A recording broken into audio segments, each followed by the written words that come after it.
먼저 우리 임상수 교수님께서 현 정부의 지방 재정력 강화 정책 동향과 방향에 대해서 발표를 해주시기 바랍니다. 오늘 제가 발표할 내용을 먼저 들어가기 전에 간단하게 그냥 큰 개요만 먼저 설명을 드리면서 문재인 정부에서는 재정분권을 추진하는 데 있어서 국제 지방세 이항이라는 구체적인 방안이 있었고 그 방안을 구체적으로 추진함으로 해서 실태 삶에 가깝게 아주 실제로 달성하는 실태 삶에 가깝게 접근하는 그런 성과를 현 정부에서는 지금 지방재정력 강화라는 정책 방향은 있는데 구체적으로 어떻게 추진해야 하는지에 대한 내용이 없습니다. 그래서 이제부터는 저희가 잘 그림이 될 것 같아요. 그런 의미에서는 제가 발표하는 내용은 현 정부에서 지방재정력 강화라는 그 내용, 방향을 설정을 했는데 그 구체적으로 어떻게 그림을 실행해 나겠느냐라는 측면에서 내용을 담았습니다. 그러도록 하겠습니다. 현 정부의 지방재정력 강화 정책은 두어진 기회여서 제가 제목 바꾸고 내용만 조금 전에 말씀드린 것처럼 실제 정부의 국정 과제 속에서의 지방재정력 국정과 목표를 정하고 있고 그다음에 자청 과제를 정하고 있는 상황입니다. 그래서 지방정부와 관련해서 국정 6번째 대한민국 언제나 소득적인 지방 시대 그래서 약속 21번째가 있는데 국정화의 기업 분양을 해보겠습니다. 저는 그 약속 21번째 안에 4개의 과제가 있고요. 이 4개의 과제 중에 12번째 지방자치단체 재정력 강화라는 과제가 있습니다. 그래서 이렇게 지방자치단체 재정력 강화라는 과제는 있는데 여기에 대한 구체적인 내용이 없어서 저는 어떻게 시험을 했느냐 그래서 제가 설명을 드리겠습니다. 시험에서 지방정과 관련된 부분에서 좀 더 구체적으로 내용을 살펴보면요. 목표를 실질적인 균형 발전을 위한 재정 권한의 유지함과 지방의 재정 시스템 기반을 마련하겠다라고 되어 있고, 그다음에 이것을 달성하기 위해서 재정자료도 기반 목표를 설정하고, 지방의 자주재원을 확충하고, 민주적인 보조금 제도 개선, 현금성 사업 관리, 지방 보조금 통합까지 시스템에서 지방재정 위기를 제도 개선, 이라는 6개 세부 내용들이 있는데, 이건 지금 행안부에서 각각 추진하려고 하고 있는 것으로 알고 있죠. 다만 그리고 내용들을 보시면 재정제도 기반 목표 설정, 재정제도를 어떻게 할 것인지에 대한 내용이 없어요. 재정제도 돌아가는 이제 자주재원 문재인 정부가 아까 말씀드린 세상 또 이렇게까지 있는데 그건 그냥 재정제도 기반 목표를 설정하겠다라고만 되어 있고 적으로 어떻게 해야 되는지 또 지방의 자주재원과 관련된 부분도 국적 대중으로 증가하는 지방재정을 충족하기 위해서 재원을 충족해야 하는데 어떻게 충당해야 하는지에 대한 여부가 없습니다. 마찬가지로 중소기업과 국고보조금 개선도 마찬가지고 그 외의 것들도 다 마찬가지여서 뭐 거의 그냥 방향만 나와 있고 거기에 대한 세부 내용이 없어서 이것을 이제 우리가 좀 들여다보고 바람직한 방향으로 그림을 그려서 할 필요성이 있지 않을까. 그래서 향후에는 빨리 저희도 이런 국정 과제 속에서의 지방 구정과 관련된 구체적인 정책 대안들을 만들어서 할 필요성이 있다고 생각이 듭니다. 그렇다면 또 이제 지금 우리는 기획재정부 국가재정하고 어떤 반대관계에 있기 때문에 그쪽에서 먼저 뭔가를 치고 나오게 되면 또 거기에 휘말릴 수밖에 없어서 먼저 대한 대비책을 마련할 필요가 있지 않을까. 그리고 각 연구원들도 오늘 시간에 참여하고 있으니까 그 관련된 부분을 같이 다 연구를 하셔서 뭔가 바람직한 지방재정을 좋겠다. 지방재정의 정책을 비교를 해보겠습니다. 문재인 정부와 현 정부를 비교하려고 하는데 문재인 정부에서는 재정분권이라는 것을 100% 해놨고요. 그러다 보니까 이 세출은 어차피 그러니까 사업을 이양받는 거고 결국은 세입 쪽에서 이양을 받아야 하는데 그 세입을 이양을 받아서 재정분권을 달성하는 그 수단으로 지방세, 국세 지방세 비중을 확대하겠다라는 이제 목표를 설정을 했습니다. 그래서 지방세 이양을 통한 지방세 확충 대신에 국고보조 사업을 지방으로 이양을 해서 국가 전체적인 재원에는 부담이 없게끔. 왜냐하면 지방세를 지방으로 이양을 하고 지방정부가 현행 역할을 그대로 수행하게 되면 재원이 부족하니까 그러면 택스를 더 걷거나 해야 되지 않습니까? 그래서 납세자의 세부담 중립이 그러니까 과거 정부, 문재인 정부에서의 기본 존재였습니다. 그래서 납세자 세부담 중립인 상황에서 국가 전체적인 재정을 어떻게 나누느냐라고 할 때 일단 세출 쪽에서의 권한을 이양하게 되면 세출 쪽에서 권한을 갖고 이야기해서 재정 중립, 재원 중립 뭐 이렇게 조제조건을 달고 그리고 재정권을 추진했습니다. 그렇기 때문에 여기 보시면 지방도로서 자연감소분이 발생할 수밖에 없고, 왜냐하면 국세, 내국세, 국세, 지방세 이양을 할 때 그 줄어드는 국세가 내국세에 해당되기 때문에 자연스럽게 지방도로 줄을 수밖에 없는 그런 상황이었고요. 다만 과거 정부, 문재인 정부에서는 감안해줬던 게 순중규모라는 게 있었습니다. 순중규모가 우리는 순중이라고 이야기하면 안 되는 것이 재원을 더 줬다라는 그런 뉘앙스를 풀 수 있어서 그거는 재정권의 비용이라고 판단하는 게 맞지 않나 그런 생각이 듭니다. 수를 가지고 다시 더 구체적으로 설명을 드리면 1단계 재정권, 2단계 재정권을 해서 지방소득 3%포인트 상승을 했습니다. 1단계에서 10%포인트 입장을 했고 2단계에서 총 14.3% 입장을 했고 여기에 맞추어 국토 사업을 지방으로 이양을 하게 되면 관련된 지방 보조 사업과 그다음에 현금 보조 사업이 지방으로 규모를 보면 약 넘어온 사업은 5.9조 원 정도가 되고 그 내부세가 지방세로 이양됨으로 인해서 지방교부세 자연감소가 돼서 지방의 수한 부담은 8.4조 원 정도 규모가 됐고 지방세 이양을 통해서는 약 10.6조 원의 규모가 이제 국세에서 지방세를 이양이 됐습니다. 그래서 보시면 약 4.2조 원 정도가 이제 순중처럼 보이는데 그것이 순중이 아니라 저렇게 국세를 지방세로 이양을 하게 되면 지방자치단체별로 격차 그것이 더 벌어지고 또 더 중요한 부분은 그 현행 수준보다 줄어드는 재정이 줄어드는 지방자치단체가 발생을 하게 됩니다. 왜냐하면 보시면 지방교부세 자연감소분도 있고 또 국고보조 사업 규모도 줄어들기 때문에 어느 지역은 많이 가고 어느 지역은 세출이 많이 가서 전반적으로 오히려 큰 세입이 줄어드는 그런 자치단체가 발생을 하는데 그런 자치단체가 어떻게 만드는 비용 그것이 바로 2조 원에 해당한다라고 볼 것 같습니다. 그것은 그게 아니라 이제 국세를 지방세를 이양하는 거는 생할 수밖에 없는 부분이다. 같고 당연히 이번 정부에서도 우리는 이런 자기 재원을 확충하는 데 있어서 이런 수익, 그러니까 사회적 비용 발생하는 부분은 감안해서 이야기를 할 수 있다. 이번 정부 윤석열 정부에서는 굉장히 강화라고 되어 있고 자치정 확충이라고 되어 있는데요. 뒤에서 좀 더 여기에 대해서 구체적으로 설명을 드리겠지만 비교를 하게 되면 국정 목표가 어디서나 살기 좋은 지방인데 대통령부터 고르게 발전하면서 그래서 대통령에서 구정에 조금 더 정점을 찍었다라는 생각이 들고 윤석열 정부에서는 물론 이제 김정도 언급을 하고 있지만 그보다는 어느 자치단체나 다 행복하게 살 수 있는 그런 이 목표를 설정했다라고 보면 되겠죠.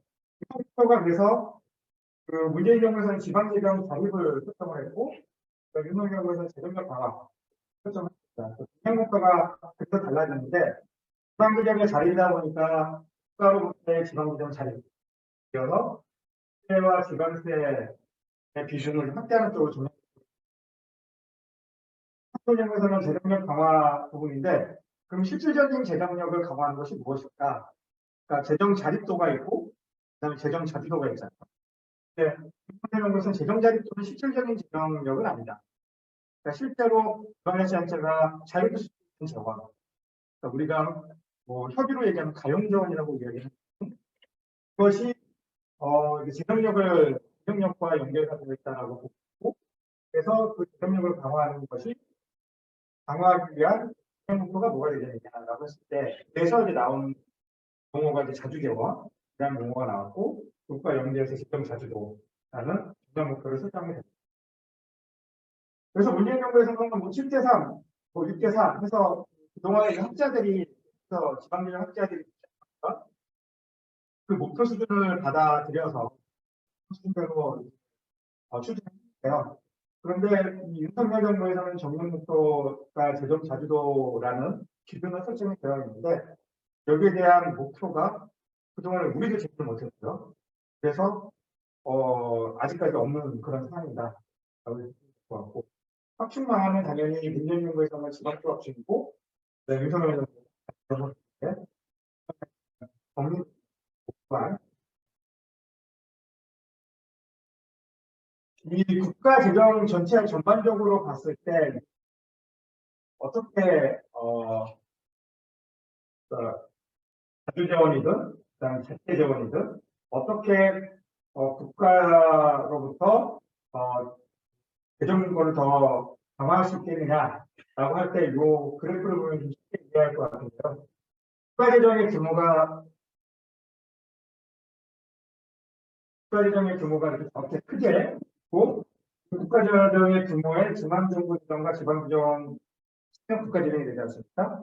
그런데 오버랩 되는 부분이 중앙정부에서 지방정부를 이전해주는 재원이 있는데, 그게 파랗게 파랗게 되어 있는 부분, 이게 이제 이전해주는 재원입니다. 그러니까 원래는 중앙정부의 재정이 저렇게 컸었는데,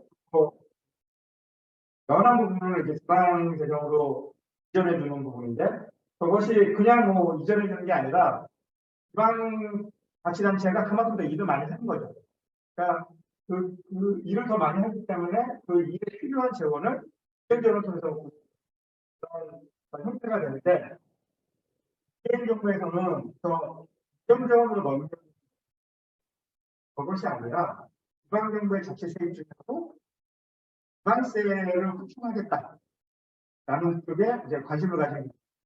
그러다 보니까 지방정부세도 줄어들고 국고보조금도 줄어들어서 줄어드는 반면에 지방정부의 자체성이 이렇게 늘어나는 그런 모습을 보게 되는데, 윤석열 정부에서는 이제 자주재원이니까 자주재원이라는 지방정부세까지 포함이 되지 않습니까? 지방정부세를 늘리고 지방정부세를 늘리고 자체적으로 줄어드는 부분은 국고보조금만 줄어드는 그런 모습이 있다라는 부분. 잘못하다가는 1단계 재정부 국가, 국정정부에서 지방교부세를 지방세다, 이동세니까 지방세다. 그래서 국세 대비 지방세 30%까지도 올릴 수가 있다. 이렇게 이야기했었잖아요. 또 하다가는 끝나갈 수도 있기 때문에 좀 저희가 탄핵에 준비해서 재정 자주도의 목표를 설정하고 재정력을 강화하는 그런 방안이 마련할 것 같습니다. 현행 재정자주도 현황을 보면요, 재정자주도가 좀 이해가 안 되게 되어 있는데, 재정자주도는 지방자치단체 회의에서 자주재원을 차지하는 비중입니다. 근데 정의 3령을 보게 되면 자주재원의 정의가 지방교부세와 조정교부금 이렇게 혼돈되어 있는, 헷갈리게 되어 있는 부분에 대한 용어 정리가 좀 필요하다. 그래서 일단 지방재 협력을 나누는 자주재원을 협의의 자주재원, 그다음에 광해제주재원으로 자치세과 협의의 자주재원을 다 포함하는 데서 오늘 이렇게 살펴보고 있습니다.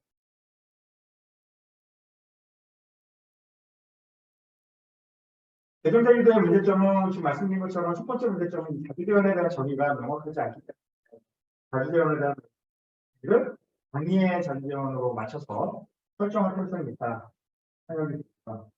또 이 자주지원 중에 실질적으로 지방의 지원이 아닌 것들이 있어요. 그러니까 자동차세 중에서 주민분이 있는데 국가보조금으로 다 나가는 게 있어요. 그러니까 이거는 지방자치단체에서 하고 싶은 거 없는데 아까 말씀드린 것처럼 자체세율이 포함되어 있어서 이걸 올리는 그런 역할을 하고 있고 이렇게 하면서 소방권, 특별자원, 소방권, 뭐 특별금 이런 것들은 못 쓰거든요. 그래서 이런 시스템가 또 노르웨이에서 그 자연경 올려서 뭔가 일반적으로 하는 것도 있다. 여지가 별로 없는. 또 시도의 경우에는 조정적 부분 재원이 각 자체적으로 내려가지 않습니까? 자동으로 내려가기 때문에 이것도 실제로 시도 입장에서는 완전 해결되지는 않죠. 이런 부분들을 우리가 대중자주는 우리가 정의를 내는 거니까요. 그래서 좀 정의를 내려서 과대평가되어 있는 재정 자주도를 좀 이제 제대로 만들 필요성이 있다. 그래야 지금 재정 자주도가 너무 낮은 수준이고 올릴 수준이 때문에 이런 근거를 갖다 세금 통계에서 이제 재정 자주도의 현황을 이렇게 쓰거든요. 여기 우리가 관리할 때 구조금을 하게 무슨 지금 생각을 들었을 때 2000년도에 전체 세금 5%의 불과했던 2020년도에는 30까지 상승했거든요. 이 얘기는 그러니까 국고보조금은 이제 매칭이잖아요. 그러니까 지방자치단체가 어떤 수수료 의사결정에서 뭔가 재원을 사용할 수 있는 것이 아니라 이제 국가 사업에 매칭을 해줘야 되기 때문에 이 지방자치단체 입장에서는 경력하고는 좀 거리가 먼 상황이고 또 국가정책적인 입장에서 보았을 때도 국고보조 사업이 많으면 지방자치단체 응할 수밖에 없잖아요. 안 해도 될 사업을 응할 수밖에 없기 때문에 다음에 비효율성을 열가 이런 측면에서 조금이 일어나고 있는 건 모두 가지고 있고 보조금을 줄이고 자주대화를 내리면 쪼르고 표를 설정하고 대안을 만들지 않을까 이런 생각이 듭니다.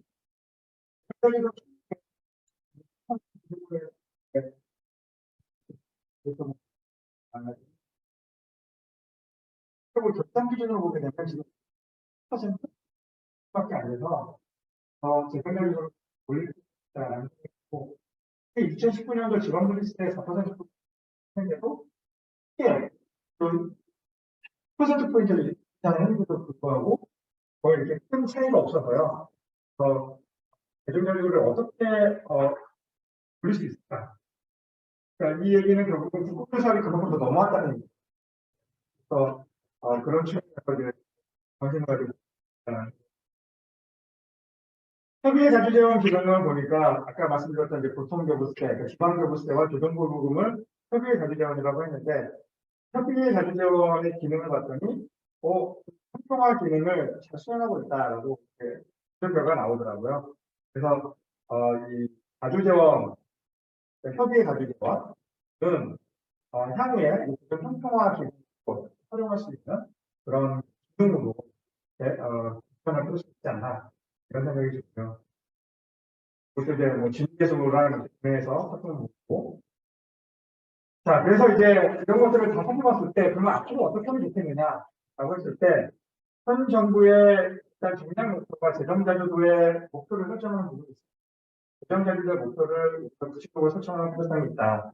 현행 한 61% 정도 수준이니까 그것을 65%, 그다음에 10%, 15% 그리고 경제적으로 그런 방안을 좀 제안하는 게 있지 않을까 그런 생각이 들고 그러면 이제 구체적으로 어떻게 자주재원을 할 것이냐 라고 봤을 때 제일 첫 번째는 우리가 스스로 노력에 의해서 자주재원을 확충하는 게 제일 바람직하겠죠. 근데 보시는 것처럼 교통법률로 인해서 세모, 과세 대상 이런 것들을 추가하지 못하는 상황에서 자체세금을 확충하는 데 있어서 자본 노력으로 확충하는 데 있어서는 한계가 있을 수밖에 없다. 결국은 중앙정부의 재원을 지방정부에 기반을 해야 될 때 그러면 방향이 두 가지가 있다. 하나는 그 자체세금을 받는 거, 그러니까 자체세금을 받는 경우는 결국은 국세를 지방세를 이양하는 방향밖에 없고 자주지원을 협의의 자주지원을 받는 방법은 이제 지방 교부세를 확대하는 방법입니다. 그래서 그러니까 과거 정부와 이제 현 정부와의 어떤 감정 이런 것들을 그런 문제점을 제거하기 위해서는 결국은 자체 세입을 중심으로 재정 자료를 사용하는 것이 가장 좋다는 것이고, 그래서 이제 지방세 인상을 통해서 시작하고, 만약에 그럼에도 불구하고 정량 목표를 달성하지 못할 경우 지방교부세에서 나머지 부분을 치른다. 지방교부세를 확대하는 이유는 아까 말씀드린 것처럼 협의의 자주지원에 형성하는 그것이 작동하기 때문에 그냥 자체 세입만 확충했을 경우에는 결국은 재정 격차가 커질 수밖에 없고, 그러면 보통 교부세 불교부단체도 이런 쪽은 영향을 받기 때문에 더더욱 확대될 가능성이 크거든요. 그런 부분을 이 자주지원을 통해서. 교수님, 한 3분 정도 남으셨습니다. 네, 교수님. 완화하는 쪽으로 하면 좋겠다 생각이 듭니다. 네, 이거 아까 보여드렸던 그림인데요. 그래서 이제 이걸 가지고 이제 설명을 드리면, 결국은 현재 중의 그림이 현재 상태고, 이것을 자주지원 중심으로 이제 비용표를 설정하고 방향을 설정할 때 이렇게 하면 좋지 않을까. 먼저 국제 지방세에 대한 중앙정부의 재원 중에 오른쪽 사각형 한 톤을 국제 지방세 인상을 주고, 그 대신에 그만큼 국고보조금을 줄여드립니다. 또 지방교부세도 국고보조금을 주민적으로 가고, 그래서 국고보조금을 전반적으로 줄어들고 지방교부세와 지방정부의 자치세율이 늘어나는데 지방정부의 자치세율이 더 크게 늘어나는 쪽으로 가고, 우리가 관심을 가지고 봐야 좋은 1단계 재정국가, 그러니까 개인정부 재정국권에서 시작점, 사회적 비용이 들어간다고 하지 않았습니까? 사회적 비용도 감안해서 요구를 해야 된다. 네, 이상입니다.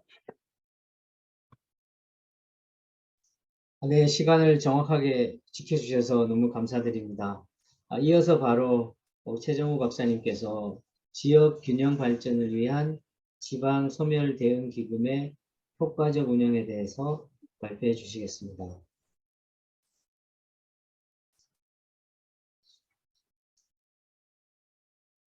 잠시 세팅을 하는 중에 우리 박충근 박사님께서 오셨습니다. 서로 인사하셨나요? 네. 안녕하십니까. 네, 안녕하세요. 제가 개회식 행사하고 있다가 네, 들어오셔서 놀라셨죠? 갑자기 줌으로 진행되는 바람에. 그러니까 대체 기간이어가지고 돈 알고 있었습니다. 다만 이게 방번호가 잘못 찍혀 있어가지고. 네. 최 박사님 준비되셨으니까 이제 발표해 주시기 바랍니다. 또 장소를 협소해서 그냥 앉아서 하겠습니다. 네네. 지역 균형 발전을 위한 지방 소멸 대응 기금 효과적 운영에서 발표했습니다. 아까 대전분권에 사실 일환으로 이제 도입된 지방 소멸 대응은 원래는 이제 지방세를 이양을 해줘야 되지만 이 기재부랑 행안부랑 서로 이제 논리 지방자치단체에서 원하는 내용이 조금 상이하다 보니까 결과적으로는 인구 소멸이 적인 아젠더로 부담하면서 이 기금을 통해서 지방분권도 달성하고 또 지방 소멸도 막겠다는 두 마리의 토끼를 받기 위해서 할 수 있는데 실질적으로 좀 보다 보면은 아직 운영된 첫 해밖에 되지 않았기 때문에 많은 보상 해야 될 여지가 있어서 그렇게 생각이 됐습니다. 먼저 이 지방 소멸 왜 해결이 되는지를 보면은 2010년도에 이제 지방 소멸 지역을 발표하면서 이 지방자치단체의 소멸이 큰 규모로 부각하게 됐습니다. 우리나라가 246개의 자치단체가 있는데 다들 영원히 존속할 것처럼 보였는데 실질적으로 행정안전부는 2017년부터 2020년까지 수도권 지역을 어떻게 하면 조금 대응할 수 있을까 싶어서 특별도시를 통해서 지원을 했고 총 규모는 248억 원을 지원했지만 아시다시피 저희가 출산율 제고에 한 240조 정도 썼던 거에 비한 턱없이 한 액수도 그래서 수단을 봤다고 보기 어렵습니다. 2020년도에 이제 적극적으로 개입을 하기 위해서 균형발전위가 특별법을 개정을 해가지고요. 정식적으로 인구감소 지역을 이제 정의를 하기 시작했습니다.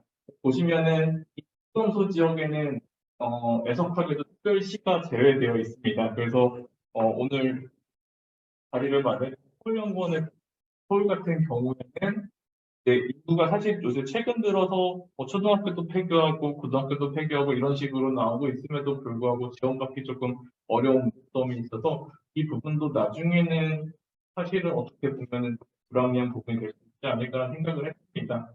그래서 이렇게 인구감소 지역이 지정이 된 다음에 행정안전부는 인구감소 지역과 관심 지역이라는 두 가지 카테고리로 세분화했습니다. 인구감소 지역은 발전 특별법에 따라 가지고 지정된 89개 지자체고요. 관심 지역은 그 외에 향후에 인구 감소가 유발될 수 있는 18개의 지역입니다. 그래서 왼쪽에 나와 있는 거는 고용정보원에서 만든 해서 인구 감소 지역을 구분한 건데 빨간색으로 되어 있는 지역이 가장 심각한 지역이고 그 옅어지는 속도에 물론 이제 속도가 떨어지는 건데요. 오른쪽은 행정안전부가 지정한 지역들입니다. 80개요. 유사점도 있고 차이점도 있지만 가장 큰 문제는 이 인구 감소 지수에 대해 가지고 사실 여러 가지 지수들이 지금 학계에서 거론되고 있어요. 고용정보에서 만들고 있고, 학령고에서 만들고, 고용정보 만들고 있고, 행안부 지정하는 거 있고, 그래서 지자체 입장에서 봤을 때는 지원받는 지역이 왜 80개냐에 조금 많은 논란이 있고, 제가 인구감소 지역 같은 경우에는 지금 현재 만든 지수가 지정된 이후에 3년째 되면 해에 다시 재검토를 한다라고 나와 있거든요. 지상에는. 그래서 그 3년째가 사실 올해입니다. 그렇기 때문에 인구감소 지수의 실효성에 대해서 재검토를 할 거고, 만약에 이 인구감소에 타당하지 않다면 이제 다른 지수를 개선해서 다시 다른 지역들이 편입될 수 있는데 그 과정에서 지자체 간의 또 발생할 우려가 있습니다. 그래서 이런 맥락하에서 행안부는 인구감소 지역 지원 특별법이라는 것을 개정을 하게 됐습니다. 즉 앞서 지정된 지역들을 적으로 지원하기, 체계적으로 지원하기 위해서 만든 건데요. 주요 내용은 오른쪽에 나와 있는 것처럼 인구감소 기본 계획을 수립하도록 하고 있고요. 향후 5년 동안 어떻게 인구감소에 대응할 것이냐. 그리고 지금은 주민등록 인구만을 기준으로 해가지고 정책을 펴고 있는데 그게 아니라 생활인구 개념을 도입해야 된다는 얘기입니다. 생활인구라고 하는 거는 지역의 일주일에 있지 않더라도 우리 지역에 체류하는 게 일주일에 하루 이틀 정도만 돼도 그 우리 지역의 인구 정책에 인구에 반영하자라는 거죠. 실질적으로 강원도의 서핑으로 유명한 양양 같은 경우에는 인구수는 많지 않지만 주말에 서핑을 위해서 찾아오는 인구들이 굉장히 많습니다. 그래서 생활인구 개념으로 보게 되면 한 5만 명으로 추산할 정도로 생활인구와 주민인구 차이가 좀 있다고 봅니다. 저희는 이제 인구감소 지역에 대해서 다양한 특례를 하고 있습니다. 우리가 그럼 얼마나 인구감소가 심각한가, 지정점을 심각한가 보시면 상담 보시면은 제가 서울시 평균 동에 사는 서울시 평균 인구를 찾아봤는데요. 그렇게 되면은 2만 2천 명이 평균인데 2만 2천에 미치지 못하는 지자체가 5개입니다. 가장 인구가 없는 지자체는 11,000명 정도로 봤었고요. 그리고 인구 3만으로 봤을 때 18개 지자체가 3만 미만입니다. 울릉군 보면 지금 인구 8,900명밖에 없어요. 근데 하나의 자치단체로서 기능을 수행해야 되기 때문에 많은 서비스도 들어가야 되고 그에 따른 이제 규모의 경제가 달성되지 않았기 때문에 행정 서비스의 비율을 높이게 됩니다. 근데 그럼 이 지역들은 얼마나 심각한가 봤을 때 5년 평균 감소율을 보게 되면 전국은 0.1% 정도 감소하고 있는데 이런 3만 미만의 지역들은 2.3%씩 감소하고 있습니다. 그래서 국계보다 떨어지고 있습니다. 그럼 구성원들은 어떠냐? 우측을 봤을 때 최대 구성 평균수를 보게 되면은 통상적으로 한 집에 2명 이상이 거주하고 있지만 저런 인구 감소 지역은 2명이 살지 않습니다. 그렇기 때문에 독거노인이 훨씬 더 많고 1인 하는 그래서 호흡하는 사회복지 서비스도 필요하고요. 일반적으로 그냥 다양한 이제는 돈이 그럼 그냥 실질적으로 봤을 때 그 지자체 평균 재정 발표는 7%밖에 안 되기 때문에요. 자체적으로 뭔가를 할 수 있는 여력은 없다고 보입니다. 전체 전국 평균에 비해서 훨씬 턱없이 부족한 실정이기 때문에 이를 위한 다양한 정책이 필요하고 그래서 지금 소멸되는 기금이 마련돼서 도입돼서 운영되고 있습니다. 근데 이 소멸되는 기금 도입될 때 원만하게 도입된 건 아니고요. 정부권이랑 연계시켜가지고 도입을 추진하다 보니까 사실 부상이몽이 좀 컸어요. 근데 이 기금을 운영하면서 기재부는 사실 이게 재정분권이지만 무슨 돈으로 줄까 하다가 꼬리 양형금을 붙였습니다. 지방으로 넘겨주는 1조라는 걸 공식적으로 하고 있습니다. 딱 10년만 넘겨줄 거야라고 하고 있습니다. 근데 지방을 바라보는 시각은 대체 너네가 받아간 돈 얼마나 효율적으로 사용하겠어라고 하면서 이제 지금도 제도 운영, 자주재원이라고 하지만 지금도 다양한 제도적 장치를 통해서 지자체가 제출한 투자계획서상의 비율을 발굴하려고 하고 있고요. 사업에 있어서 부사준법에도 많은 관심을 기울이고 있습니다.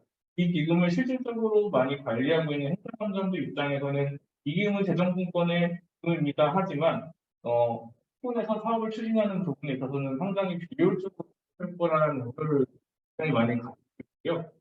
그리고 이제 기금을 통해서 어떻게든지 성과를 달성해야 되는 가장 중요한 효과를 갖고 있기 때문에 인구 소멸 방지를 효과를 어떻게 하면 극대화시킬 수 있을까에 많은 있고 방역 입장에서 사실 도입할 때 굉장히 미온적이었어요. 왜냐하면은 강역에서 컨트롤할 수 없는 자원이 있기 때문에 기초로 바로 내려가는 거기 때문에 미온적이었고요.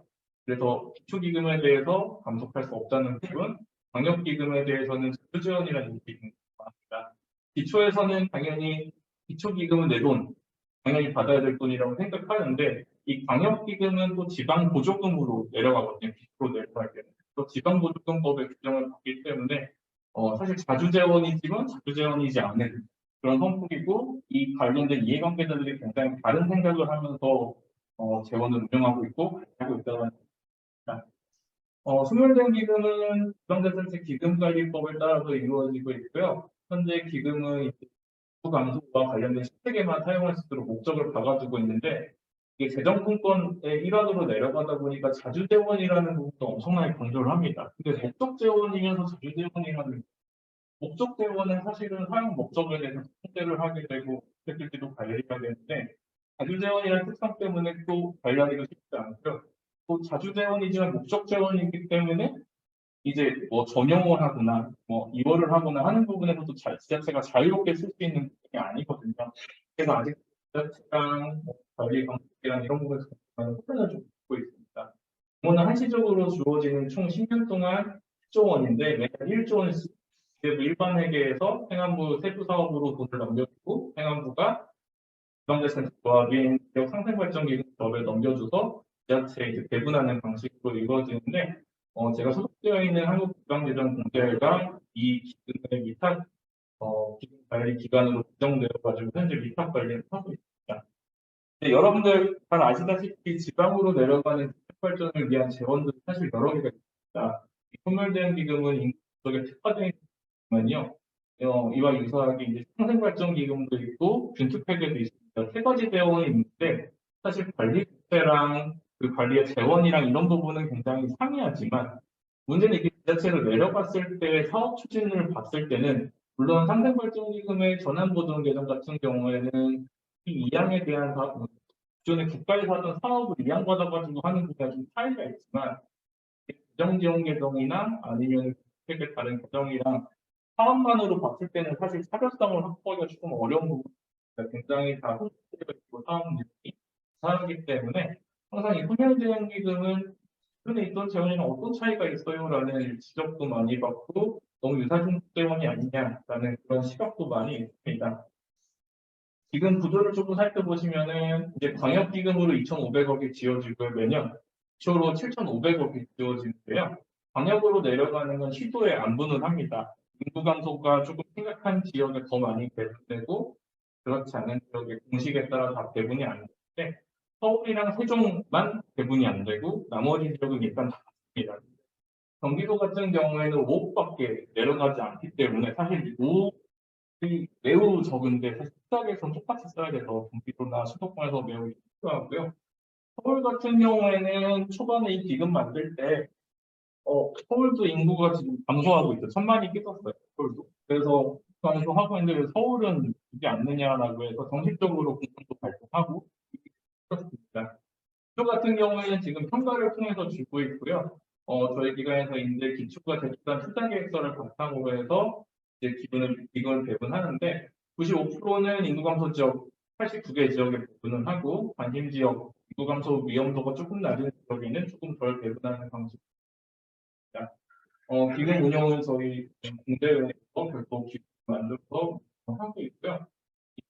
조합은 10대 10에서 의사결정권을 가지고 있고 이 조합을 통해 가지고 기금 배분들이 이루어지고 있는데 이 기금이 주어지지 않는 서울이나 세종도 의결권은 가지고 있고 감독권은 가지고 있습니다. 기금 운영에 대해서. 그래서 향후에는 기금 받지 않는 지자체에서 조금 더 관리 감독에 관심을 가져주면은 조금 더 적극적으로 생각을 해요. 주요 기금 관련된 업무로는 투자 계획서를 제출해서 평가를 받고요. 평가가 이루어지는 구조로 이루어집니다. 평가를 해서 평가가 좋지 않은 지역에는 페널티를 만들어 주고요. 중앙정부랑 지방자치단체 간에 투자 협약이라는 걸 맺게 되는데 이게 뭐냐면은 지방자치단체에서 괜찮은 사업이 있을 경우에는 중앙부처가 재원 투입을 약속하는 제도입니다. 그래서 이 투자 협약 제도에 대해서 현재 관계 부처에서 많은 관심을 가지고 있고 실질적으로 지자체랑 투자 협약을 위해서 선택하고 현재 진행하고 있는 상태고요. 중소기업 벤처부가 가장 적극적으로 지방 소상공인 활성화, 일자리 창출도 관심을 많이 갖고 있는 상태입니다. 투자 계획서는 우리가 통상적으로 쓰는 사업 계획서랑 비슷하게 쓰는데요. 여건 분석하고 그리고 사업 내용 쓰고 재원 쓰고 평가 내용으로 구성됩니다. 근데 이 단계에서 문제점은 이제 저희가 굉장히 디테일하게 투자 계획서를 작성하도록 가이드를 제공하고 있음에도 불구하고 지자체에 계신 분들이 사실 많은 부분을 용역에 의존하세요. 그렇기 때문에 본인들이 사업 발굴에 주도적이지 못하고 용역사에 의존하는 경향이 있고요. 작년 같은 경우에 용역 단가가 통상적으로 한 2천만 원에서 3천만 원 사이였는데 올해 같은 경우에는 발주한 지자체마다 예산액이 1억 이상으로 지금 다 발주가 이루어지거든요. 그래서 저희로서는 이제 이 기금을 운영하는 입장에서 상당히 우려스러운 부분이 조금 많습니다. 왜냐하면은 용역을 통해서 투자 계획서 쓴다고 해서 그게 항상 효과적인 것도 아니었고요. 평가를 해보면은. 근데 용역에 많이 의존하시다 보니까는 실질적으로 지역의 문제를 발굴하지 못하는 오히려 평가를 잘 받기 위해서 사업을 발굴하는 그런 측면이 강해져서 투자 계획서에 대해서 조금 우려하는 부분이 많습니다. 사업 구성을 보게 되면은 이제 문화관광 사업이 가장 많고요. 지자체에서 인구 소멸을 막기 위한 사업은 문화관광 그 다음으로 산업 일자리 사업, 주거 사업, 교육 사업 이런 사업입니다. 지자체에서 특히 하드웨어랑 소프트웨어 사업으로 보게 되면 하드웨어 사업을 선택하는 경우는 굉장히 많죠. 스포츠 컴플렉스 뭔가 시간이 준다던가 그런 이제 사업에 많이 이렇기 때문에 사업 시스템 상에서 우리가 기금이 주어지는 건 단순하게 10년밖에 안 됐는데 단기간에 성과를 창출하기가 굉장히 어려운 으로 이제 사업이 이루어지기에 현재 기금에서 좀 기대라고 할 수 있어요. 4년마다 성과 분석을 해야 돼서 올해도 성과 분석을 당장 기금에 해야 되는데 플라에 들어간 돈이 너무 많기 때문에 당장 성과로 창출할 수 있는 게 없고 대외적으로 등의 이 부분 이슈가 될 수 있는 것 같아요. 그런 식으로 사업을 쓰고 있고요. 평가는 이제 80 기초 기금에 대해서 평가를 하는데 A부터 E등급 5등급으로 평가를 하게 되고 기금이 4등부터 주어집니다. 평가는 사업의 우수성이나 계획의 사업들 간의 연계성, 체계가 얼마나 잘 구성되는지, 평가 관리 체계가 얼마나 잘 이루어졌는지에 대해서 평가를 하게 되는데 평가할 때 일반 지역들은 통상적으로 사업이 당장 돈을 주면 실현할 수 있는 그런 사업들을 구성한 지자체가 평가 성적이 좋았던 것 같고요. 행안부에서 가장 관심 있어 하는 부분은 이 사업이 다른 정책이랄지 아니면은 중앙정부에서 하는 사업들과 얼마나 연계성이 있는지에 많은 관심 평가가 좋은 지자체는 사실 성과 관리 체계를 굉장히 잘 세워왔어요. 그래서 우리가 이 사업을 하면 어떤 성과 지표를 작성할 거고 성과 지표에 따라서 적극적으로 어떤 것들, 주기적으로는 어떤 목표를 달성해야 된다. 그런 부분에 많이 실질적으로 이 사업들이 굉장히 잘 돌아갔느냐 한번 찾아봤어요. 지방재정 365에 나와 있는 이제 지방소멸 사업들만 가지고 한 거거든요. 지금은 1종이 내려갔는데 365에서 줘야 되는 건 지금 한 4천억 가량밖에 4천억 조금 안 돼요.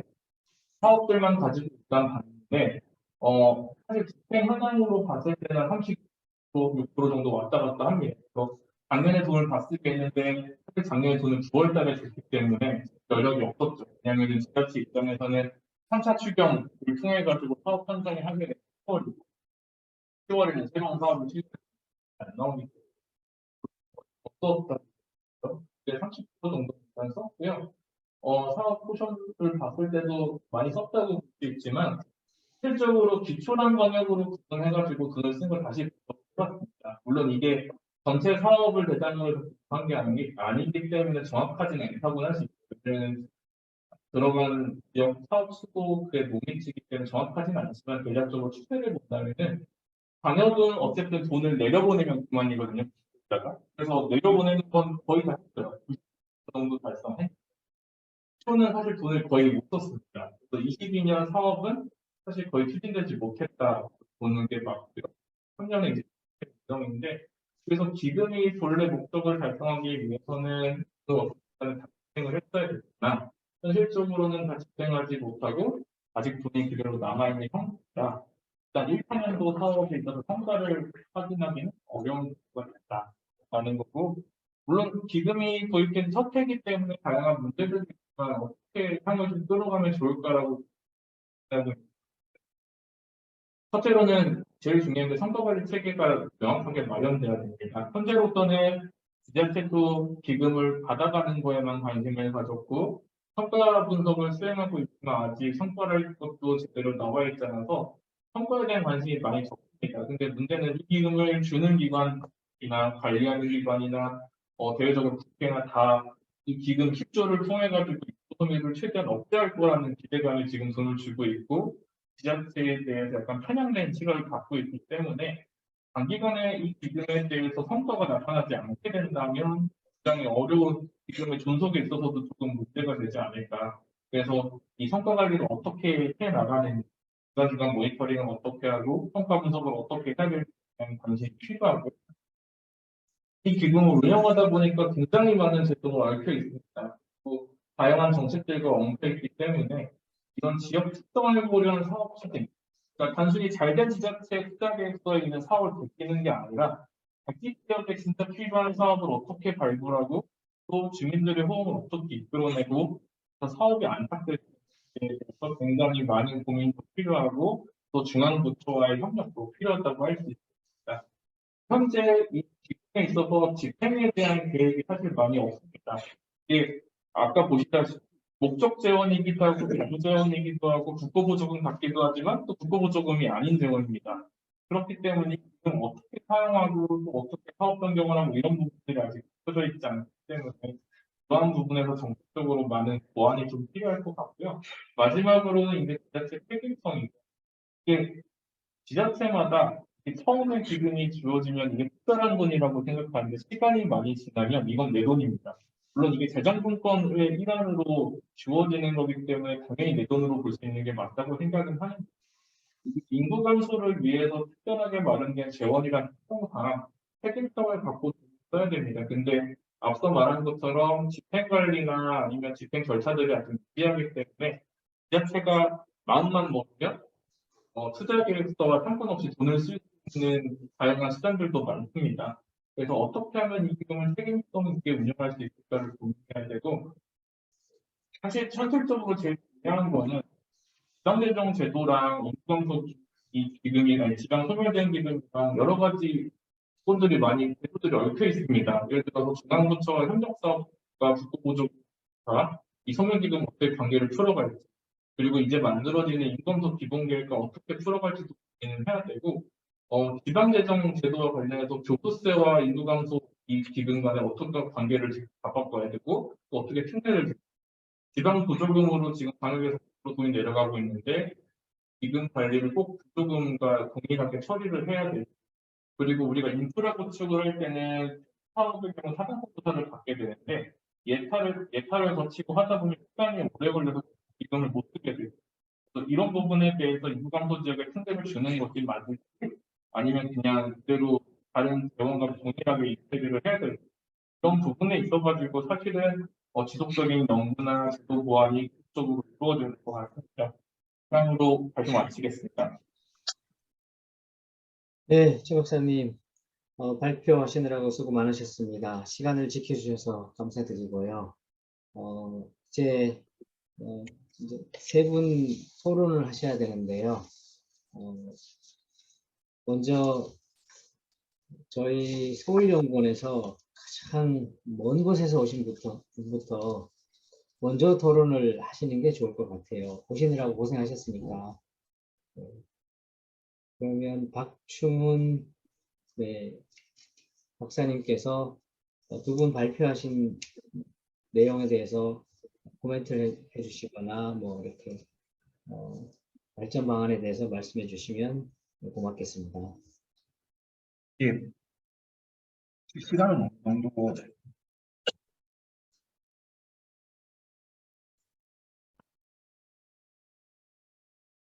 예, 알겠습니다.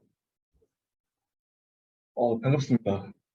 오늘 저희 연구원하고 서울연구원, 광주전남연구원 등이 이렇게 공동 개최 세미나에서 김 교수님하고 이렇게 최 박사님하고 이렇게 굉장히 지금 상황에 대해서 굉장히 이렇게 중요한 그런 주제를 갖고 이렇게 발표를 굉장히 꼼꼼하게 해주셔가지고 감사드립니다.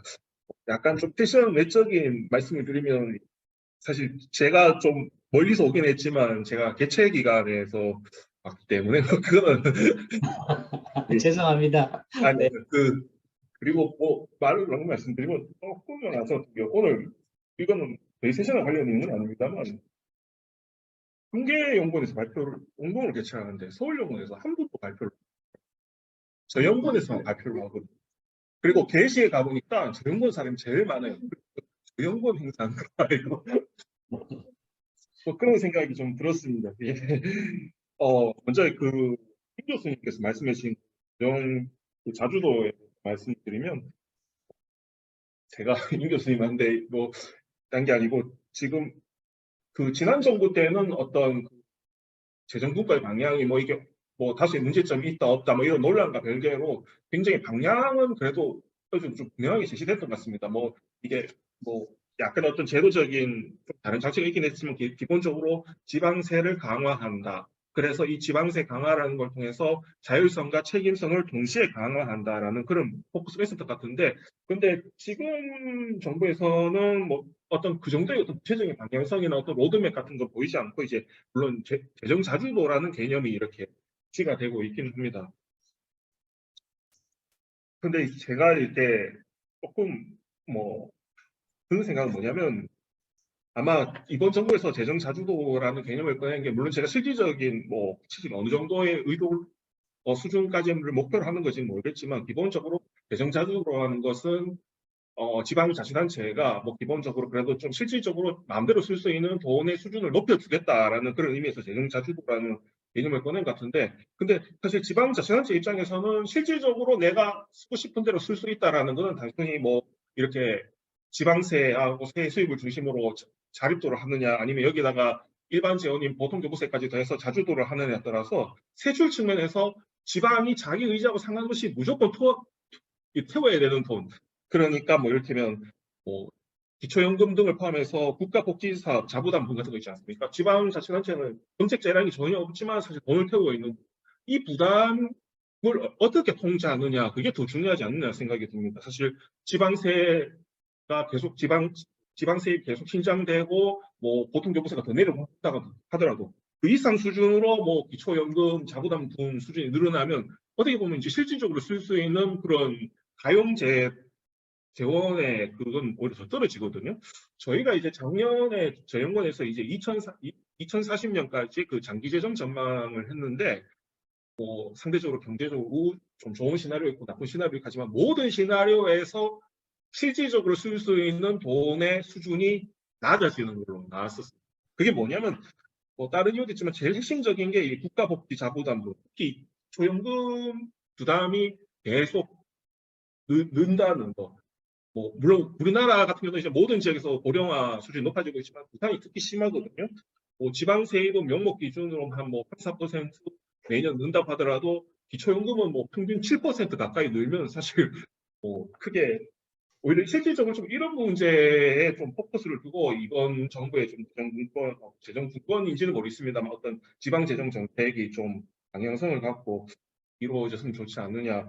그리고 뭐 아직 이제 명확하지는 않지만 이 지방 결국 자주 재원이라면 어떤 교부세 같은 일반 재원의 역할이 중요시 되는데 이렇게 보면 오히려 어떤 지방 재정과 관련된 그간의 논의의 패러다임이 조금 후퇴한 건 아닌가 하는 생각도 듭니다. 왜냐하면 사실 지난번에 지방세라고 그랬을 때는 물론 뭐 여러 가지 논란이 있고 그랬지만 자율성과 책임성을 동시에 강조하는 개념인데 지방 교부세 같은 경우는 자율성 측면에서는 예, 뭐 쓸 수 있는 꼬리표가 안 붙지. 그러니까 뭐 하지만 사실 책임성 측면에서는 그냥 뭐랄까 오히려 내가 노력 안 하면 더 받을 수 있는 돈의 성격도 있기 때문에 좀 후퇴해야 되는 측면도 있다고 봅니다. 그리고 지방 소멸 그 기금하고 말씀드리면 요거는 제가 이제 최 박사님께서 굉장히 구체적인 강론 수준에서까지 잘 이렇게 정리를 해주시고 이렇게 시사점을 말씀해 주셨지만 저는 한편으로 조금 거리를 두고 위에서 본다기보다는 이렇게 약간 제도 자체의 어떤 근본적으로 좀 이게 과연 올바른 인식을 토대로 이루어졌는지 하는 그런 생각이 듭니다. 사실 지방 소멸이라고 이야기하는데 저는 그렇거든요. 사실 어떤 그렇다면 경제 구조가 바뀌고 상황이 바뀌고 그러면 뭐 기업의 매출이 주고 기업이 망하기도 하지 않습니까? 근데 사실 기업이 망하는 게 어디 보면 게 자연스러운 거거든요. 이게 니즈를 충족 못 시키면 이게 자연스럽게 망하는 건데 지방이 어떻게 보면 사실 이게 우리나라가 뭐 저출산율이 심하다고 그러긴 하지만 인구가 이렇게 줄고 출산율이 낮아지는 건 전 세계적인 문제입니다. 그리고 우리나라 같은 경우는 이제 굉장히 고도 산업 국가가 된 지 오래이기 때문에 농촌 지역의 인구가 는다는 것 자체가 어떻게 보면 쉽게 기대하지 않을 상황일 수 있거든요. 근데 이 상황에서 지방 소멸이 위기다. 오히려 그냥 저는 지방에 살고 있는 주민 입장에서 그걸 봐야지 단순히 어떤 특정 지역의 인구가 주니까 그걸 문제라고 보면 좀 신중해 볼 필요가 있다고 봅니다. 물론 그럼에도 불구하고 사실 저는 이 지방 소멸이다, 인구 위기다 하는 게 의미가 있는 지역이 있다고 봅니다. 그게 뭐냐면 우리나라가 보면 전 세계적으로 유례가 없을 정도로 수도권 집중하고 지금 이 순간에도 계속 이제 수도권 있는데 이렇게 수도권 집중 문제가 심해서 비수도권 지역에서 충분히 발전 성장 잠재력이 있고 발전 가능성이 있는 지역임에도 불구하고 인구가 줄고 있다. 이런 지역은 오히려 보면 진짜 여기 선택과 집중을 해서 제대로 투자를 해야 되지 않느냐 생각이 듭니다. 사실 지방소멸 기금이 액수는 총액 측면에서 보면 작지 않지만 이게 아마 지방마다 나눠주고 그러면 그 지방마다 받는 돈의 액수가 아마 되게 충분할지는 잘 모르겠습니다. 그 돈으로 당연히 이제 할 수 있는 사업이 뭐 문화사업, 관광사업 뻔하거든요. 사실 그거 한다고 해서 지방의 젊은이들이 뭐 남고 그렇지 않습니다. 당연히 다 이제 첨단 산업 하고 싶고 그런데 뭐 한 분에 뭐 돈 몇십억 떨어졌다고 그걸로 반도체 공장 지을 수 있는 게 아니잖아요. 그러면 뭐 한번 이 제도의 어떤 근본적인 그런 적대성이나 이런 걸 한번 살펴볼 필요가 있지 않냐 하는 그런 생각이 들었습니다. 이상입니다. 네, 좋은 의견 감사합니다. 이어서 네, 이미애 박사님께서 토론해 주시면 고맙겠습니다.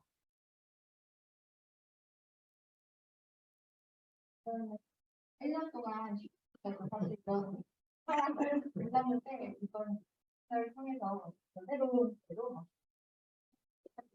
상황 이런 것들을 한번 그냥 간단하게 말씀. 먼저 임상수 현 정부의 지방 제도가 강화하지 않습니다. 어떻게 보면 현 정부의 국정 가지던 지방 제도에서 가장 큰 재정 자주도의 기반의 재정력 강화이고요.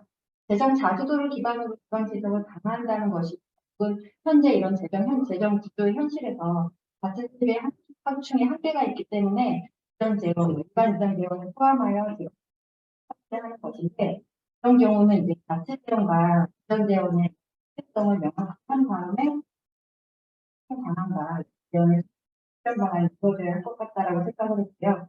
예를 들어서 지난 정부의 이루어졌던 지방 소비세 인상 같은 경우는 지방 소비세 자체에 이런 안동 조정 비중을 포함하고 있어서 사실 조세로서의 적대성이 조금 애매해진 측면이 있다고 볼 수 있는데요.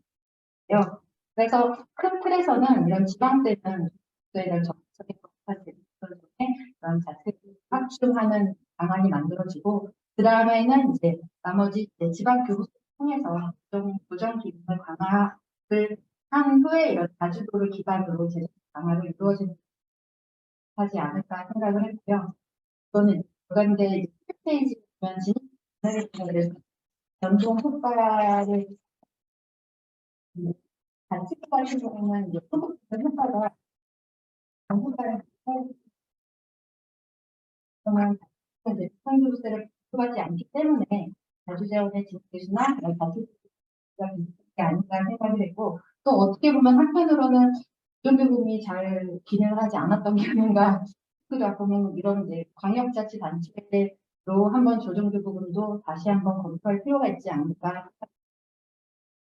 그런 소멸 기금 같은 것도 재밌게 봤는데 이제 우리나라 인구 감소 문제는 이제 사실 심각하다는 거는 다 알고 있는 상황인 것 같고 어떻게 보면 인구 감소 대응 정책적 대안 마련이 필요하다는 데 하고 있어요. 이제 마침 어제 기사에서 보니까 작년도 작년 우리나라 이런 출산율이 OECD 국가 중에 꼴등으로 나타났더라고요. 합계 출산율 서울, 부산, 인천시 낮고 합계 이렇게 지역 순으로 낮고 세종이 가장 높게 나타났다라는 기사가 나왔는데 그걸 보니까 광역 단위이긴 하지만 과연 재정력하고 인구 감소하고 연관이 있나라는 생각이 좀 들고요. 이게 이제 최 박사님 발표자를 보면 페이지 인구 변화를 보면 3만 미만의 지역의 인구 연평균 증감률은 평균보다 더 많이 감소하는데 사실 재정자립도는 3만 미만 지역의 연평균 증가하는 걸로 나타나거든요. 평균은 감소하지만 결국은 재정 자립도긴 하지만 그런 소멸 기금을 받으면 자립도는 아니지만 자주도 측면에서는 어떻게 보면 재정이 증가할 수도 있는데 소멸 지역이 과연 단순히 재정을 지원하는 것이 바람직할까 생각을 했고요. 결국은 지방 소멸 기금도 그렇고 근본적으로는 이게 출산율 증가를 통한 인구 증가가 아니고 생활 여건 개선을 통한 인구밖에 없을 것 같아서 결국은 현재 인구가 이런 제로섬이 되지 않을까 생각을 해서 결국은 인구 감소 기초 지역이 개별적으로 투자 계획을 제시해서 받는 것보다는 여러 이제 주변 지역과 통합해서 투자계획서하고 결국은 공동생활권으로 이루어지는 투자계획서들이 마련되어야 되지 않을까 생각을 했고요. 또 그런 소멸계획 같은 경우는 이제 최 박사님 발표되는 것은 자주재원이면서 목표재원의 성격을 갖고 있기 때문에 근본적으로는 이제 박사님 말씀처럼 재정 논리에는 맞지 않는다라고 생각을 하고요. 장기적으로는 이제 감소 지역에 대해서 재정 지원이라는 측면에서 보면은 결국은 이렇게 기금을 통한 이런 게 아니고 그냥 지방 교부세를 통합해서 그냥 인구 지역에 따라 이런 여건에 따라서 지원하는 것이 맞지 않나 생각을 했고 또 마지막으로는 여기 인구 감소 지역의 투자 계획서 이런 평가 항목을 보면 사업 타당성이라던가 효과성, 실용 가능성 등으로 이제 투자 계획서 평가가 되고 있는데 결국은 이게 지방 소멸 기금이기 때문에 지방 소멸 인구를 감소를 막기 위한 그런 그의 목적의 맛과 연계성도 평가한 들어가야 되지 않을까 생각이 했습니다. 그래서 단순히 사업 타당성이나 효과성만 가지고 투자 기금을 배분하게 되면 결국은 인구 증가와 연계가 없을 거고 그냥 단순히 지역의 투자나 대간 이런 것들이 세워지는 것으로 끝날 수 있을 것 같아서 그런 것들과 연계된 그런 평가 항목도 마련되지 않을까 생각했습니다. 네, 마치셨습니까? 네. 네. 토론 감사합니다. 마지막으로 신가희 박사님께서 토론해 주시기 바랍니다. 네, 안녕하세요. 서울연구원 신가희입니다. 먼저 박충훈 박사님께서 왜 서울연구원에서 발표를 하지 않느냐 말씀을 주셨는데 일단 저희는 이렇게 공동으로 이렇게 개최하는 거를 되게 나중에 알았거든요. 그런 측면도 있었고 일단 제가 이 세션을 만든 의도는 먼저 그러니까 서울연구원이나 특정 연구원에서 발표를 하게 되면 그동안에 좀 수도권과 뭐 비수도권에 대한 그런 입장 차이들이 많이 있었기 때문에 일단은 이제 교수님과 최정호 박사님께서 그 중앙과 지방, 그리고 지방의 어떤 재정력 강화란 소멸, 이런 이슈에 대해서 전반적으로 말씀을 주시고 저희가 다 같이 어차피 지방이니까 지방의 입장에서 한번 토론을 같이 해보면 어떨까. 저의 의도는 이런 다음에는 꼭 저희 연구원에서도 제가 발표를 하겠습니다. 이해 부탁드립니다. 먼저 이제 다음으로 이제 토론을 하면은 먼저 이제 임상수 교수님께서 발표해 주신 거 잘 들었고 항상 교수님한테는 많이 배우고 있습니다. 그 교수님께서 발표해 주신 거에서는 일단 좀 세입 측면에 대해서 많이 말씀을 해 주셨는데요. 저는 일단 윤석열 정부에서, 그러니까 현 정부에서 추진하고자 하는 이런 국정 과제를 보면은 그 재정 자주도를 확충하겠다는 것도 있지만 반면에 지방 재정의 책임성을 확보하겠다는 내용이 훨씬 많은 것 같아요. 예를 들어서 또 그 지방 재정의 책임성을 강화하기 위한 그 제도의 개편은 조금 더 빠르게 추진되고 있는 것으로 보이거든요. 그래서 현 정부에서는 그 국가의 재정 여건과 재정 준칙을 고려해서 지방 교부세 제도의 개선을 추진한다고 되어 있어서 현재 국가 재정의 상황이나 재정 준칙의 어떤 수준을 고려할 때 지방 교부세 제도가 크게 개선될 것으로 보이지는 않습니다.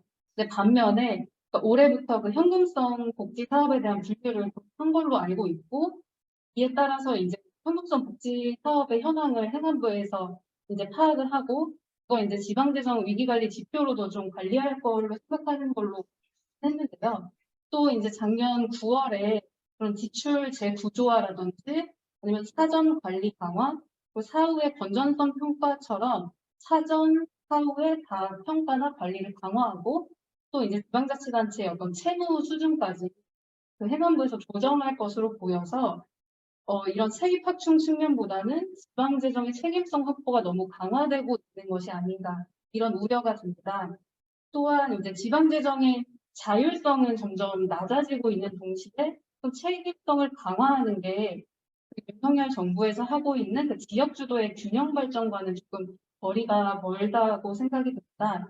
따라서 지방재정의 그 책임성을 강화하는 것과 동시에 좀 자율성을 높이는 그런 방안들을 구상해야 될 것 같고 또한 책임성을 강화하는 거는 당연히 이제 지방재정의 건전성 측면, 그 효율성 측면, 그 재원 배분의 어떤 형평성 측면에서는 당연히 반드시 이루어져야 될 제도 개혁이라고 보이고요. 근데 이 수준을 중앙정부가 정하고 지방이 그에 따르는 것이 아니라 지방정부가 스스로 그런 구체적인 계획들을 수립하고 중앙정부는 방향성을 제시하는 역할에 그치는 것이 바람직하다고 생각이 듭니다. 결국에는 이제 중앙지방협력회의처럼 중앙과 지방이 이제 긴밀하게 협력하는 그런 소통의 장이 마련이 됐으니까 그래서 제가 회의록을 살펴봤는데 지금은 어떤 큰 제도 개선이나 이런 내용보다는 각 시도가 이제 필요한 정책이라든지 뭐 법률의 개선, 제도 개선에 대한 건의에 그치고 있더라고요. 그래서 이제는 중앙지방협력회의 등을 활용을 해서 말씀 주셨던 것처럼 자주재원에 대한 재정의, 재설정, 그리고 지방재정의 책임성 확보 방안에 대한 자율성 확보 이런 측면들을 좀 거시적인 측면에서 다시 한번 논의를 해야 되는 게 아닌가 이런 생각이 듭니다. 그 다음으로 이제 최정우 박사님께서 발표해 주신 소멸 대응 기금인데요. 말씀 주셨던 것처럼 그 지방 소멸에 대응하는 것은 굉장히 중요하고 앞서서 이제 이해 박사님이나 박준 박사님도 말씀드렸지만 서울시도 이제 인구가 많이 감소를 하고 있고 말씀 주셨던 것처럼 이제 경기도보다도 이제 서울시 인구가 점점 더 줄어들고 있어서 인구 감소는 이제 뭐 지방의 문제만은 아니다라는 점을 강조드리고 있고요. 근데 그 지방 소멸 대응 기금의 목적이 원래 도입 취지와는 반대로 좀 모호해진 측면이 있는 것 같습니다. 예를 들어서 이제 지방소멸 대응 기금에서 수행하는 사업들을 살펴보면 당초에 그 지방소멸의 문제를 궁극적으로 해결하기보다는 좀 체류 인구를 늘려서 좀 경제 활성화 측면에 조금 더 초점이 맞추고 있는 게 아닌가라는 생각이 들어서 이 외에 또 각 지방에서는 재정 확충의 용도로만 활용을 하는 것으로 보이는데 지방소멸 대응 기금의 목적을 명확히 하는 게 일단 첫 번째 단계에서 가장 중요한 것 같습니다. 있습니다. 또 이제 공제에서 지방소멸대응기금의 이런 투자 계획서를 평가하는 기준을 수립 중인 것으로 알고 있는데 이 기준에 지방소멸대응기금의 목적과 이 평가 기준이 정합성을 이루는 것이 가장 중요하다고 생각이 듭니다. 왜냐하면은 이 기준이 어떻게 보면은 지방한테는 좀 시그널로 인식될 수 있기 때문에 공제에서 만드시는 투자계획서 평가 기준을 지방소멸대응의 목적과 부합하게 만들어 주셨으면 좋겠고요. 또 말씀드릴 부분이 지방소멸대응의 투자계획서를 내는데 이게 매년 이제 투자계획서를 작성하고 또 평가하는 이런 과정을 겪다 보니까 좀 단기적인 사업만 수행될 수 있고 중장기적인 관점에서의 어떤 재정 투자나 사업의 추진이 어려울 것 같다는 생각이 듭니다. 지방 소멸에 이제 궁극적으로 대응하기 위해서는 인프라 확충이라든지 일자리 창출처럼 좀 중장기적이고 지속적인 재정 투자가 필요한데 현재 어떤 평가 방식에 따르면 매년 투자 계획을 하고 이에 따른 배분액이 달리 결정이 되기 때문에 지방의 입장에서는 좀 예측 가능성이 낮고 장기적인 시기에서 사업을 계획하는 데 한계가 있다고 생각이 듭니다. 따라서 지방 소멸 대응 기금이 좀 중장기적 관점에서 재정 투자나 사업 추진에 활용되고 궁극적으로 지방 소멸과 인구 감소에 대응할 수 있는 재원으로 쓰일 수 있도록 제도 개선이 필요할 것으로 보입니다. 이상입니다. 네, 감사합니다. 세 분 토론해 주셔서 감사드리고요. 또 시간도 잘 지켜주셔서 더욱 감사드립니다. 일단은 저희 임상수 교수님께서 현 정부의 그 재정 뭐라고 했지? 재정 분권이라고 표현하기는 좀 어려웠고 재정력 강화 정책의 어떤 동향에 대해서 이렇게 잘 정리해서 발표해 주셨고 또 세 분 토론하신 분들께서는 다 여기에 대해서 상당히 우려의 목소리를 내신 것 같아요.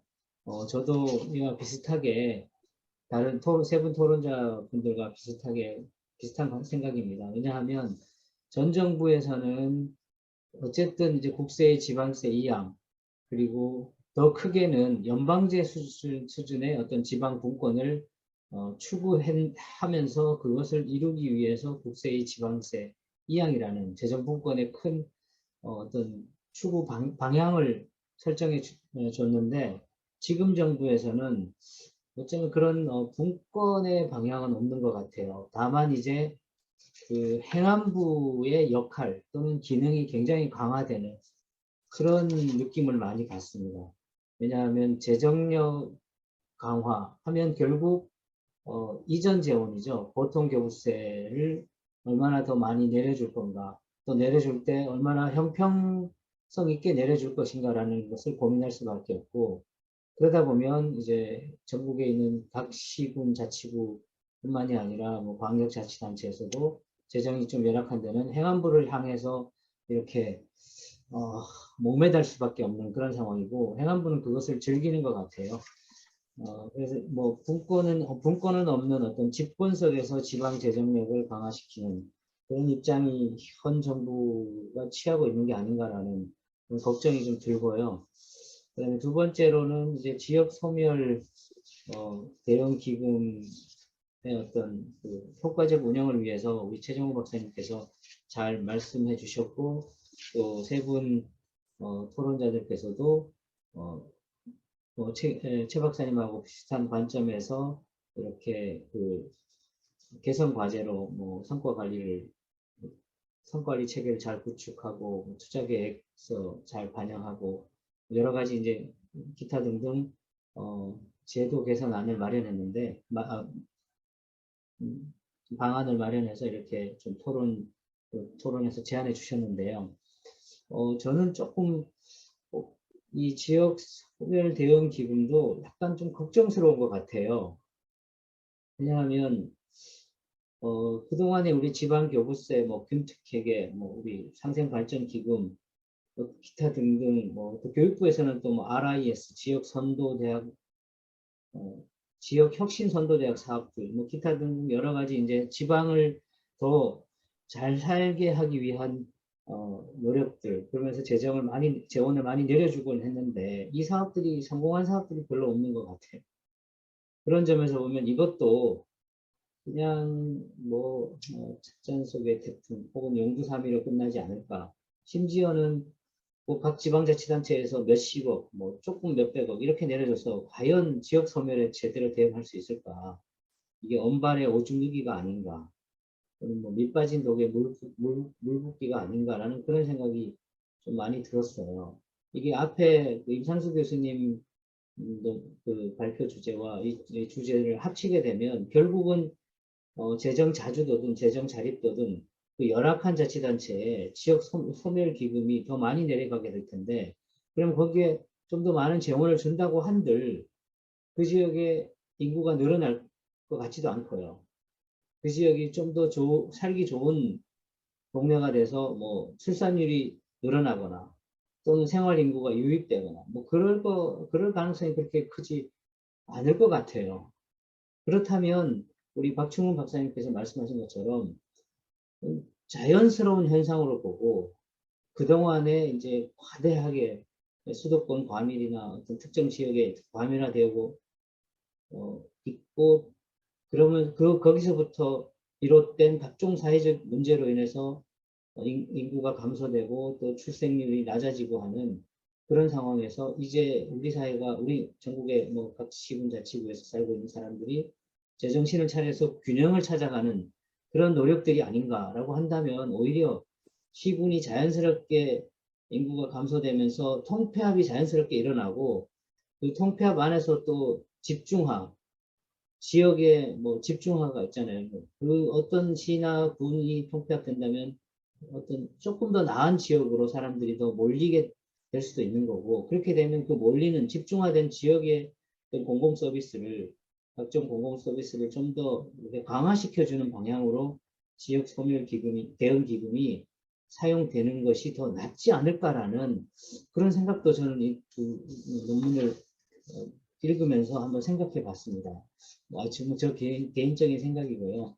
근데 너무나 우리나라 지금 여러 가지 다양한 그 재원들이 다른 이름을 가지고 상생발전기금, 균형발전특별회계, 지역소멸 대응기금, 특별교부세, 보통교부세, 기타 등등 이렇게 해서 형평화 재원 또는 지역 발전 기금으로 이렇게 내려가는데, 이게 누더기 같아요. 누더기 같아가지고 제 역할을 잘 할 것 같지 않은 그런 우려를 저도 좀 전하면서 저의 토론 의견을 마치겠습니다. 두 분께 다시 한번 마이크를 돌려드릴 테니까 하실 말씀 있으시면 각자 짧게 해주시면 고맙겠습니다.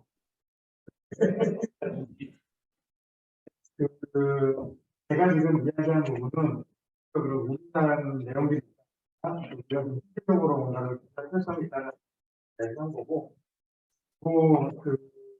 세부적으로 들어가면은 국가와 지방 간의 관계를 정리할 수가 없어요. 그러니까 무슨 얘기냐면, 우리 예전에 재정국권 추진할 때도 지방자치단체 간의 어떤 위험들 이런 것들을 고려하게 되면 그러면 중앙하고 지방의 관계를 정리할 수가 없거든요. 그러니까 여기도 마찬가지라는 생각이 듭니다. 일단 자주재원을 중심으로 해서 중앙과 지방의 자주재원이라면 광해 자주재원을 얘기하는 겁니다. 그래서 자체 스테이트와 그다음에 협의의 자주재원을 포함하는, 그걸 가지고 중앙과 지방 간의 관계를 먼저 하고, 그리고 나서 지방 개정의 문제는 특히나 아까 지방 서비스도 있고요. 이게 세가 아니잖아요. 들어가면 전반적으로 다 손을 봐야 된다라는 생각이 듭니다. 그래서 지방 개정 제도를, 왜냐하면 그 정도의 자주재원을 제가 계산해 보니까 6%, 10%까지만 가도 막대한 자금이 넘어오게 되거든요. 그러면 지금 현행 재정제도 가지고 이것을 운영할 수 있느냐? 보통교부세 당연히 바뀌어야 되고, 그다음 뭔가 형평화기금 뭔가 마련해야 돼요. 그래서 전반적으로 다 손을 봐야 되기 때문에 그거는 이제 단기적인 방향을 우리가 설정할 것이 거고, 대적으로 일단 중앙과 지방 간의 재정을 운영할 필요성이, 관계를 정립할 수 있다, 이런 생각이 듭니다. 당연히 스테이트 쪽에서의 자율성을 그렇게 강조를 하게 되면 쪽에서는 설정을 강할 수밖에 없습니다.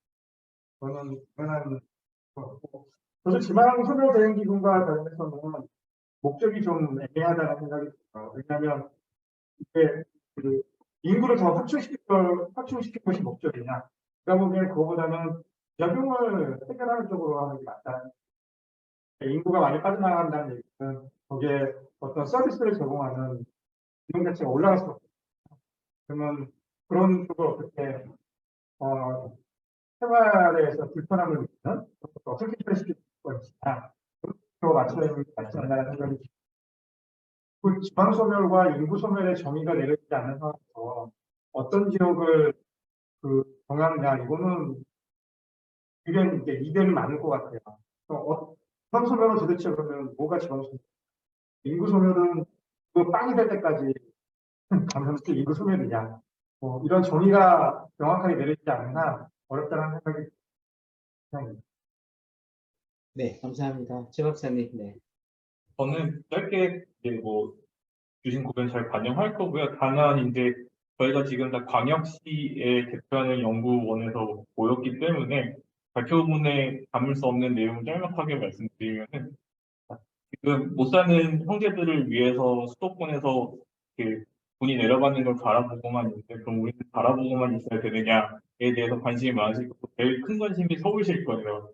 근데 저는 지방 소멸된 기금을 보면서 서울시는 좀 어떤 스텝을 해야 될까 고민을 해봤어요. 근데 첫 번째로는 상생발전기금이 지금 들어가고 있는데 10년을 연장했죠. 원래는 10년이 연장이 안 돼서 서비스를 잘 쓸 생각을 하셨을 거예요. 서울시에서.